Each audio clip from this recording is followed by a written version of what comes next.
James Garner.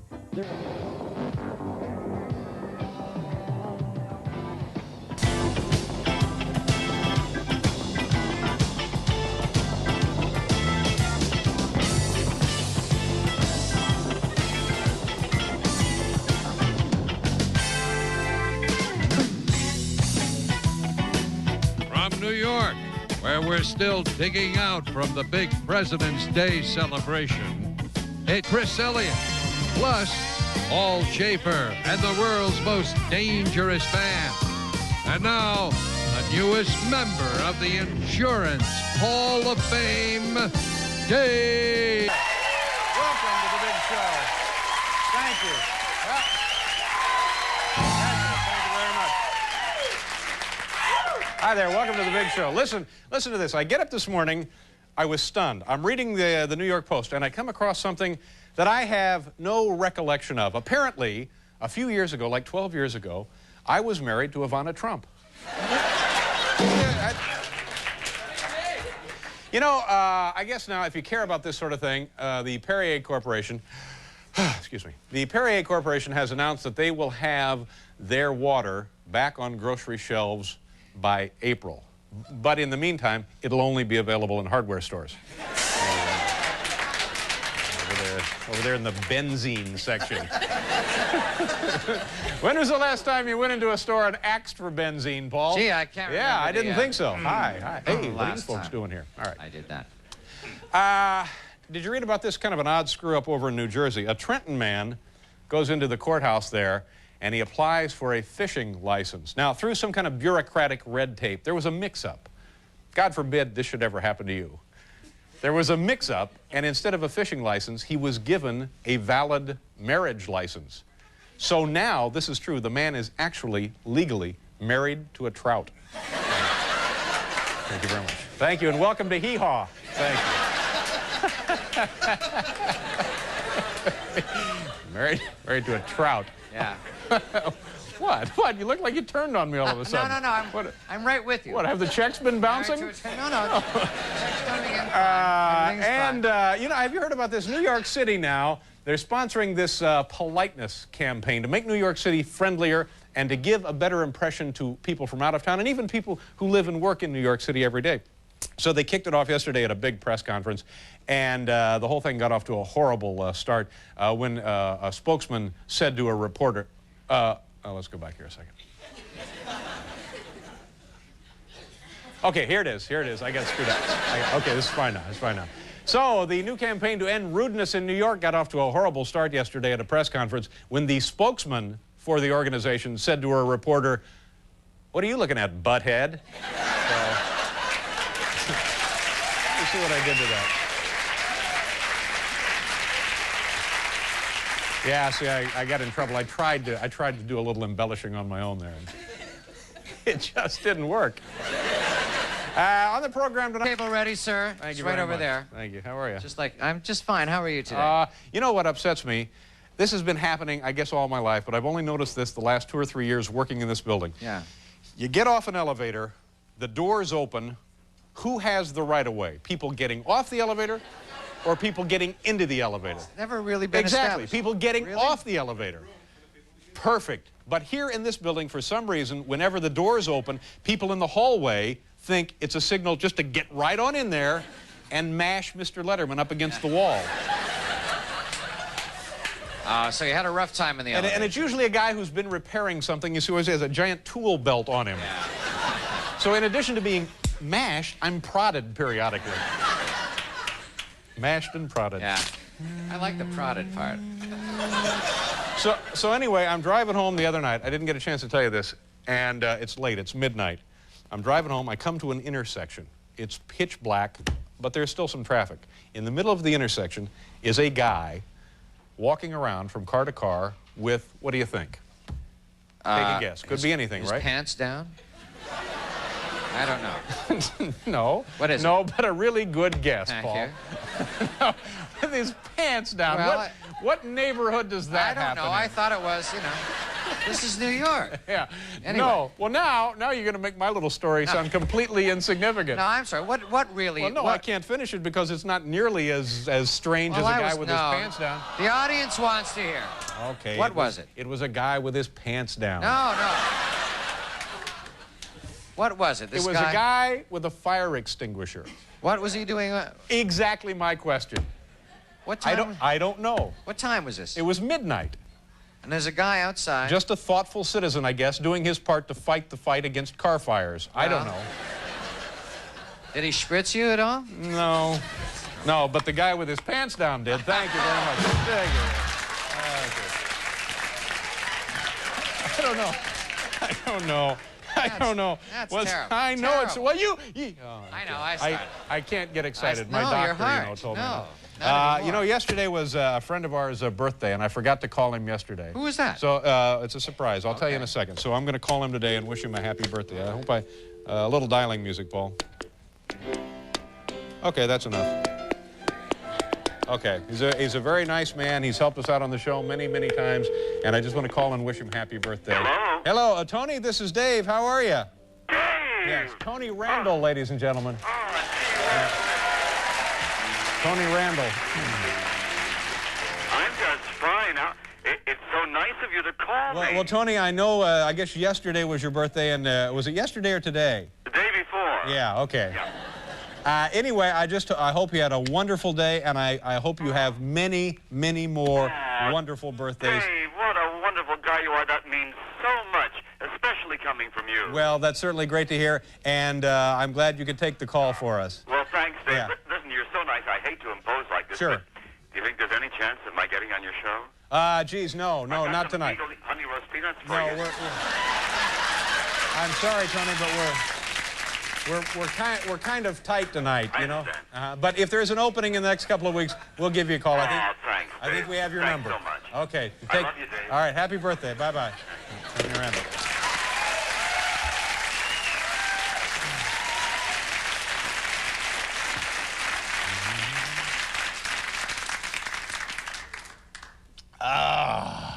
It's a refreshing beverage. What do you have in there? You know, Paul, I don't think there's a man, woman, or child alive today who doesn't enjoy a lovely beverage. That's true. What are you drinking this evening? Coffee. Okay. Oh boy, kids, guess what? Now it's time for Perspectives on the News.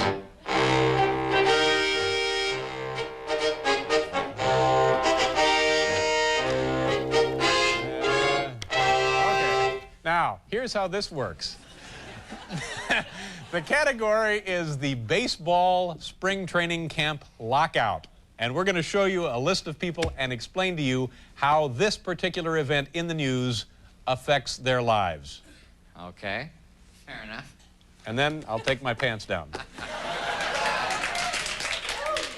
Here we go. Here we have Mets backup relief pitcher Jeff Innes. He now can spend the next few months sitting on soft couch in living room instead of sitting on hard bench in bullpen. Have that fanfare standing by, Paul. Yeah. Okay, I got it. We may be getting a cab. I see. Reiser Gorbachev now able to prolong off-season romance with Jose Canseco. Perspectives on the news.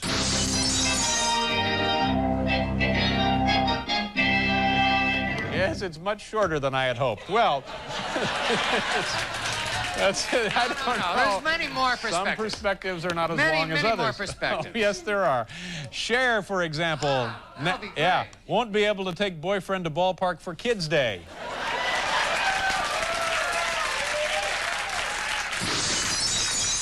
Fire extinguisher, big CO2 job. Why was he out there I don't know. with that? He didn't seem to be selling it. No. No. Jim Baker, with no baseball on TV, will now have more quality time to spend with cellmate.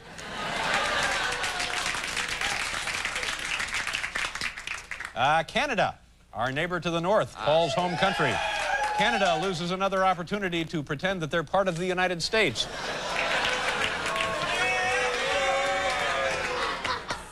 Entire audience of Canadians tonight. Professional golfers will now have to pick up slack to satisfy nations' need to see men scratch themselves on TV.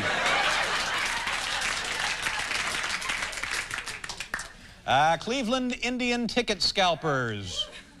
Ladies and gentlemen, there are no such things as Cleveland Indian ticket scalpers, so they would...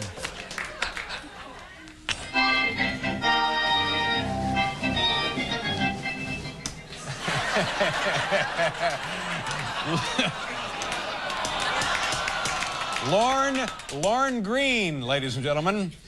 The lockout of the baseball players should have no effect on.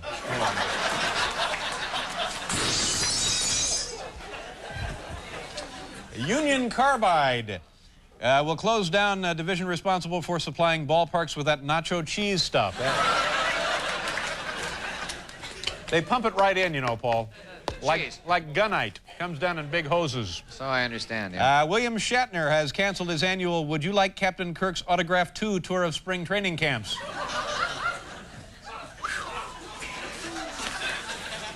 Let's see. Retired racehorse Ali Sheba. This would be Ali Sheba's perspective on the news. I see. Did I not explain this properly? I think you did, yeah. Different people have different perspectives. Yeah, and in this case here we have the news perspective that Ali Sheba would have on the baseball players' spring training camp lockout. This is the racehorse. Eases fear of ending life as a Yankee Frank.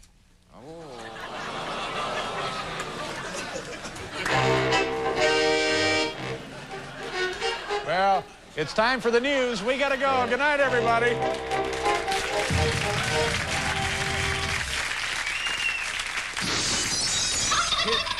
It's wishful thinking on the part of the audience. No, we're not done yet. There are more perspectives. Oh, yeah.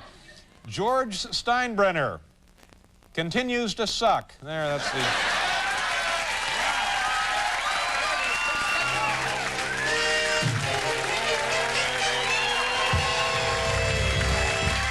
We're on time?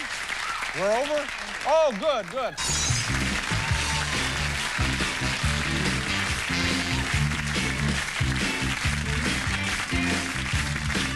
To this, a special touring edition of the Grand Prix Sports Sedan.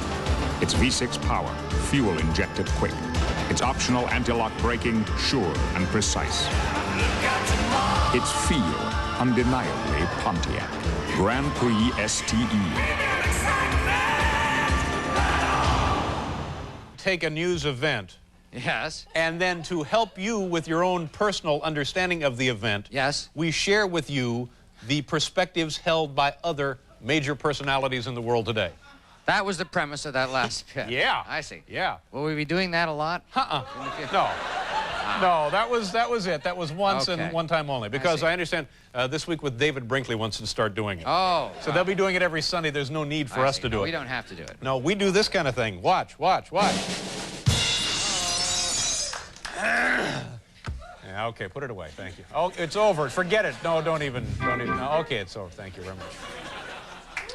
Our first guest won an Academy Award for her performance in the motion picture Moonstruck, and her recent films include Steel Magnolias and the runaway blockbuster of the decade. This thing did like $100 million worth of business, this Look Who's Talking. Yeah? Big, big movie. Was she in Look Who's Talking? Huh? Was she in Look Who's Talking? Says right here, yeah. That's great. Ladies and gentlemen, please welcome Olympia Dukakis. Hi, how are you? Pleasure to meet you. Thank you for being here.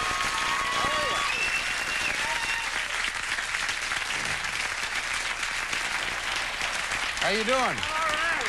What do you... I love the way you sail those cards through the window. Yeah, it's fun. It's great. Would you like to sail? Yeah, Sure, I'd like help to yourself. try. Here we go. You don't even look. No, yeah. Yeah, okay, here I go.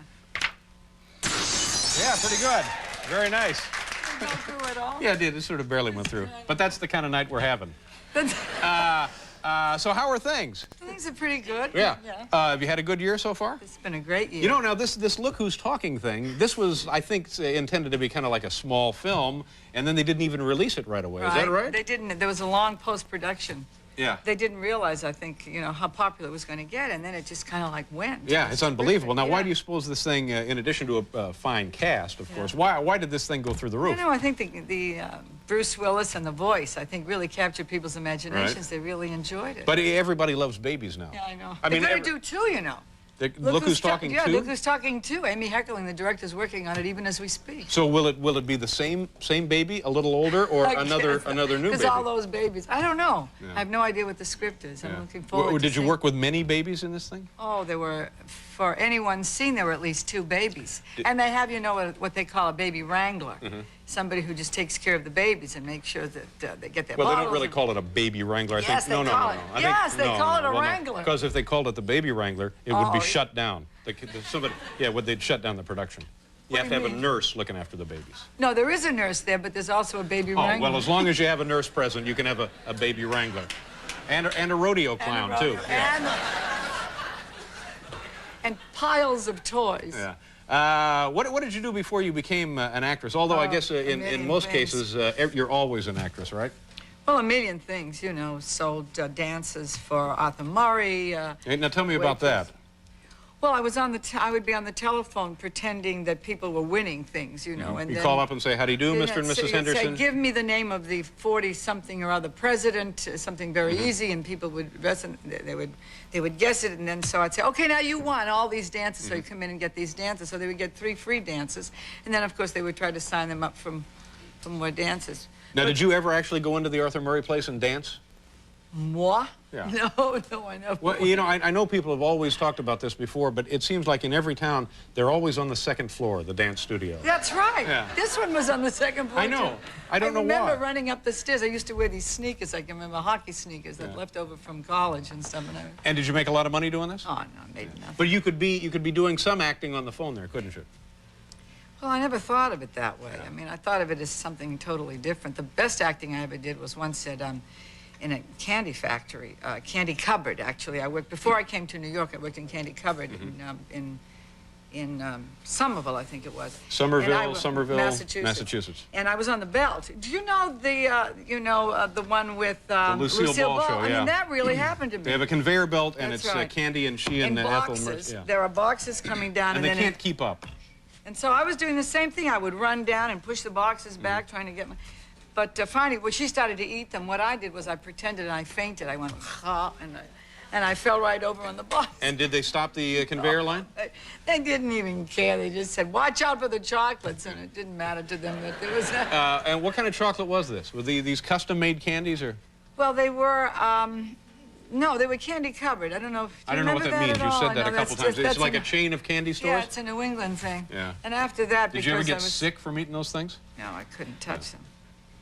They got really disgusted with me, and they put me on bulk packing after that. I wasn't doing too well. Bulk packing, you just load in trucks. I guess that's what that is. That's yeah, right. Yeah, Me okay. and the, we have to do a commercial, and then we'll be back to continue Perspectives on the News. Full with the van? Is it a No. gas guzzler? No. Has it ever rolled over on I-95? God, no. Well, what are you talking about? just that later we have a guy on who has all the answers about cars and We've stuff. had some lemons, though, some real Really? What was lemons. the last bad car you had? It was some big yellow car. Oh, the big orange yellow car, ones, yeah, big they- orange cars. Something, I can't remember. Are you sure it wasn't a school bus? We had one that was... We had one that was called a Reliant, which was not at all Reliant. Reliant is a... who makes And a Reliant? Champ, which was a loser constantly. The Champ was a loser. Now, that's interesting. The names were like yeah. ironies in themselves. What was I going to ask you about? Oh, tell me about the... I forget about that, too. What have you been doing lately? Oh, no, I know what a Steel Magnolias. Tell me about theater. that. I worked there at the whole theater. I did Samuel Beckett's Happy Days, and I'm very... Now, this is your theater? Yeah, this is a Yeah, theater. and where is that located? It's in Montclair, New Jersey. And you All right. We have somebody from New Jersey. people who need a ride home. Thank you. Thank you very much. So now you founded the theater, you and your I was husband? one of the founding members, Yeah. right? It's a regional theater here in New Jersey. It was nominated for Tony. And is it for professional people, or is it for people starting out? Is it for No, people who it's live in the professional. neighborhood? They want to come over? No, I don't know. No, I understand. Yeah. I understand. No. It's a regional professional theater. You know, there's a whole movement of decentralization that's been going on for about 30, 40 years in this country, in which theater has moved out into various, areas. So now, is it possible to go across the river to this theater and see King Lear, see Samuel Beckett's Happy Days, as new plays. good a production as you would see here in New York I City? think so, Really? absolutely. Now, let's extend it a little farther west. Is it possible to go to, say, Indiana and Indiana see... Rep, yes. And could you see as good a production there as you would see in New I don't know. Jersey? I can't speak for all theaters, but I know that, because I haven't been everywhere, but I know that there are some theaters, I think Arena Stage, you can Milwaukee Rep, Seattle, a bunch of theaters that I've been to that I can tell you about. You know, a lot of times people will talk about baseball expansion or football expansion Right. or hockey expansion, and they'll say that what it has done has watered down the individual quality of the teams because there really aren't that many good, top-notch players to go around. Now, is that true with actors? No, it's just the opposite. I mean, what is happening is that the regional theaters, these are the theaters where new plays are being developed because it's so expensive on Broadway and the risks are so high that what they do is, what's happening is that many new playwrights are finding the opportunity to develop and grow and to develop new plays in our regional theaters. And a good place for a new actor to go and work on his curveball, maybe. Or experienced actors to go and do things that they want to do. I mean, you know. Yeah. Place that you really want to do. Now, tell me about the Steel Magnolias thing. This was shot in some small town in Louisiana, right? Louisiana. It was called Natchitoches. Natchitoches? Yeah. And one person from Louisiana. And hot and marshy. Yeah, I wonder, but it's a very old and beautiful town, and it had great big trees and beautiful homes. How many featured players were in this? It was yourself, Shirley MacLaine, Dolly Parton, Sally Field, Daryl Hannah, Julia Roberts, and on and on and on. Up for an Oscar for supporting for her role. Everybody get along all right? Yeah. No, that can't be true. I know, nobody believes it. No, I don't believe it. I don't believe it. I just can't imagine everybody getting along. I mean... What is it? Why? People just don't believe that women... Is it women or is it just... No, I just think if you had that large a group of anybody working on a project in that close confinement for those many weeks that you'd have trouble. The truth is that... Anything missing out of your apartment while you were there? The truth is that people were very focused and very concerned about the problems and trying to find solutions. It was kind of... Nobody said anything in that way. Nobody said anything catty or nasty or... Not in my presence, they didn't. God knows what they, you know. Yeah, so it was a great experience then. Yeah, it was. It was a good experience. Well, that's good. That's really terrific. And so then what else? What else is going on in your life? Well, I think I just came back from Berlin, which was great. Steel Magnolias opened the Berlin Oh, Festival. now tell me about the big opening there in London as well. Yeah, that was really that exciting? Fun. Oh, that was fun. You know, what happened was there was some mix-up in the seats, and here we were, Julia and I were trying to find our seats, and we were seated in the dress circle. That's what you call the first balcony, the mezzanine there, and the prince and the princess were sitting in the first row, and we were supposedly sitting next to them, and with some kind of mix-up. They weren't seats, and of course they had to get up and move. Everybody was getting up and moving, and everybody in the orchestra kept looking up and laughing, and it was really kind of silly and funny. We Americans couldn't find a place to sit down. So somebody was sitting in the wrong seats, and as a result, yeah, the whole thing got the royal mixed family up. was bounced all over the theater. The studio wasn't involved. Not only were they bounced, we were bounced. Julia and I were running around looking for chairs with hundreds of people watching us. You want to stick around and ask car questions with me? Oh my God. You want to? All right, I'll ask him. Think of a really good car question, and when this guy comes out, we'll see if you can't stump him. All right. Nice to meet you. Thank you very much for coming over.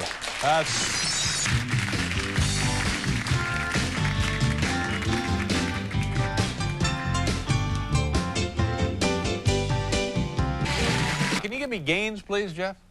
Yeah, thank you very much. Yeah, tomorrow on the program... Unbelievably great. Yeah, responsible for many... I know, but my tooth has come loose, honey. Thank you very much. Thank you very much. It's the magic tooth glue. Thank you very much, Barbara. This is wonderful. I've never seen anything like this on television before. All right, let me I've pulled it out now. Okay. I'll just load up a little glue. This is Testers, stuff that's model airplane glue. There it is right there. You just put on, usually I put on like a teaspoonful for an entire show, but...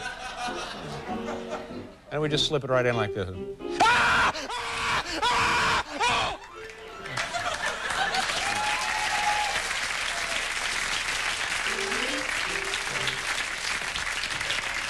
Wait a minute. No, get ready. Here we go, Anton, a drum roll. Get ready, Gaines. Oh, no. Thank you, honey. Goodbye. Thank you, honey. Goodbye. Thank you, honey. Goodbye. Thank you. You know, odd as it may seem, she's not connected with the show. Tomorrow on the... Hi, Chris.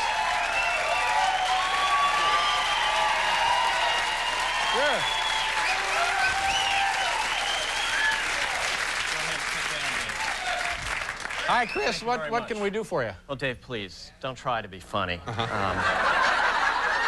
I don't really have time for any of your yuppie shtick right now. I don't know if you're aware, but big changes are happening all over the world. If you look at the events in Germany and the Soviet Union and, of course, in Nicaragua, and you think... I'm sorry, Chris. What was the last one? I said Nicaragua. And what's wrong? Maybe you should turn up your hearing aid, Grandpa. Anyway... Chris, excuse me, I just pray to God you're wearing shorts under that robe. Okay, very funny. Maybe we should check the joke meter on that one. I think you broke a world's record. Anyway. Thank you very much. Well, at least for tonight. Anyway, one of these days you're going to wake up, Dave, and you're going to smell the coffee. The world is changing, and so are things right here. Okay.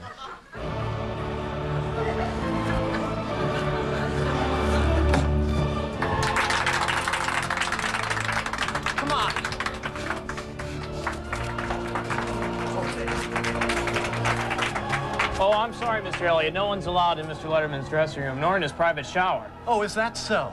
Well, I have 30 stinking, filthy people here who want to take a shower, and I'm the first one in line. So get the hell out of my way, you flaming queen! Look at this! Look at this palace he's been living in!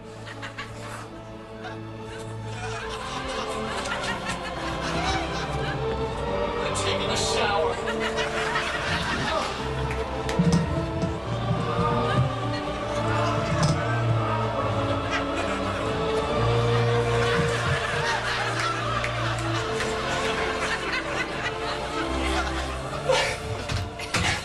I am clean.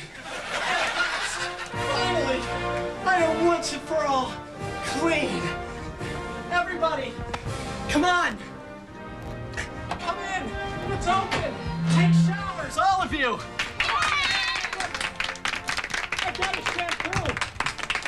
It's called Vidal Sassoon or something. It's a woman's shampoo! You're free! You're free!